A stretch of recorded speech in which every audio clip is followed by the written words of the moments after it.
good evening from Beirut, a tense and nervous city tonight as the head of Israel's army has told his troops to prepare for a possible ground invasion in Lebanon, saying that their military boots would enter enemy territory. His words come amidst increasingly intense attacks on both sides. World leaders are gathered at the UN in New York. The US President Joe Biden has warned that all-out war here in the Middle East is possible, but said that there is still an opportunity to settle the conflict. The Prime Minister, Keir Starmer, has warned British nationals still here in Lebanon to leave immediately.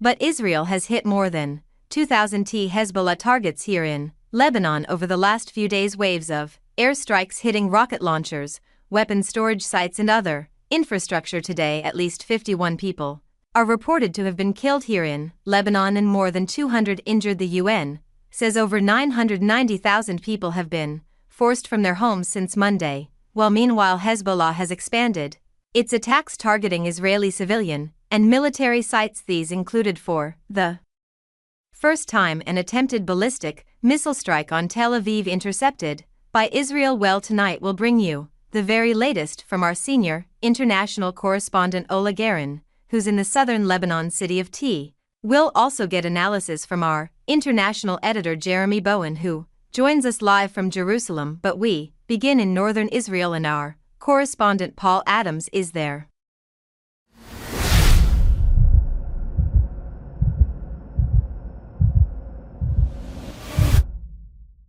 This was a day in which both sides seemed willing once again to escalate. Israel's Prime Minister Benjamin Netanyahu, who is about to take his case to the United Nations, has said that Israel is inflicting blows on Hezbollah that the group could never possibly have imagined. His top general has spoken publicly for the first time about the possibility that Israeli troops may soon be operating on the ground inside southern Lebanon. But the day began with evidence that Hezbollah is far from finished as dawn broke over Tel Aviv. Another escalation. Hezbollah for the first time firing a ballistic missile into the heart of Israel. Just one missile easily shot down, but an unmistakable signal of defiance from Hezbollah. Israel also has escalation in mind. The head of the army visiting troops close to the northern border, telling them to get ready to fight inside Lebanon.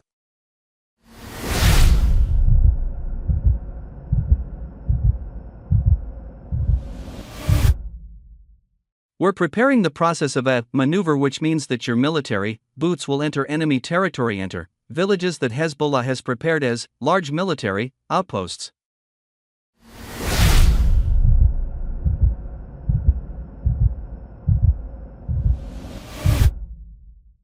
Tanks have been seen moving north and reservists are being called up, but nothing looks imminent for now. It's mostly a threat, but its purpose is clear: to allow civilians to return to border communities evacuated a year ago. Places like Kiryat Mona hit by hundreds of rockets since last October, now mostly empty. The buses are still running, but there's no one on them. This is normally a town of around 24,000 people. Now only about 3,000 remain. Parts of it are completely deserted. Lebanon is just a couple of miles away, and after everything that's happened in the past 12 months, it's going to take an awful lot for people to come back. The army says 800 buildings have been damaged here, many of them family homes. The military ready to do whatever it takes to stop this from happening. This is going to be a process that Hezbollah is going to have to give up. The only way these people are ever going to come back home is if Hezbollah is nowhere even close where they can shoot at them again.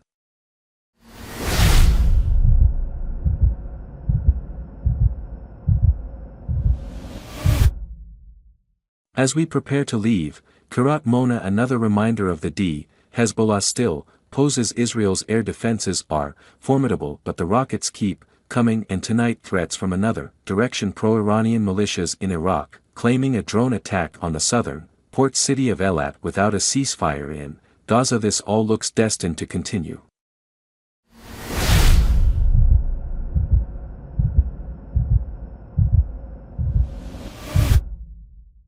Well, across the border just a few miles away, entire Israeli strikes have continued today, and OL Garin is there for us.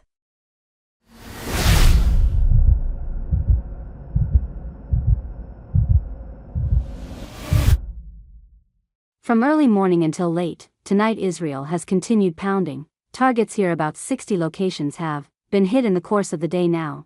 Here in Tai we've heard loud explosions and plenty of ambulances, and in the past few moments just before we came on air, we again heard the rumble of distant blast. 50 people have been killed today, added to 550 killed on Monday. War is taking hold in the southern city of Tai. The war is coming closer. Israel hitting sites it says are linked to Hezbollah. Today we saw strike after strike. Well, there's just been more incoming Israeli fire and there is smoke rising now. We can't tell exactly what has been hit, but that is a residential area with residential blocks. There was some outgoing fire from Hezbollah a few hours ago, and this is now a familiar routine in southern Lebanon. The gathering storm here this week means British nationals have been told to leave of Lebanon immediately. Isabella Baker plans to go tomorrow because she doesn't want family and friends back home to worry, but the human rights student is critical of the government.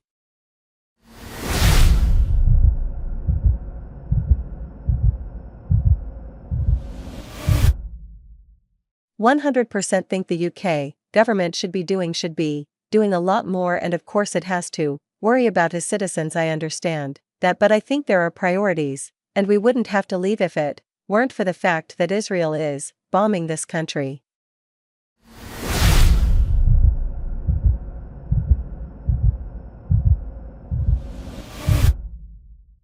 And tonight these men wondered if they might be next to be bombed. They're the government civil defense team here in Tai, and they've just had a call telling them to leave their station. An Israeli voice claimed there was a Hezbollah target nearby. The station chief fears a rerun of history and tragedy. My daughter was killed in the war in 2006 in an Israeli airstrike on the station, says Ali Safed. I had brought her there for safety. My wife was badly maimed and is still suffering. I don't want to lose any of my men the same way they're already struggling to keep up with the airstrikes. Now they say they'll work from the street to save lives.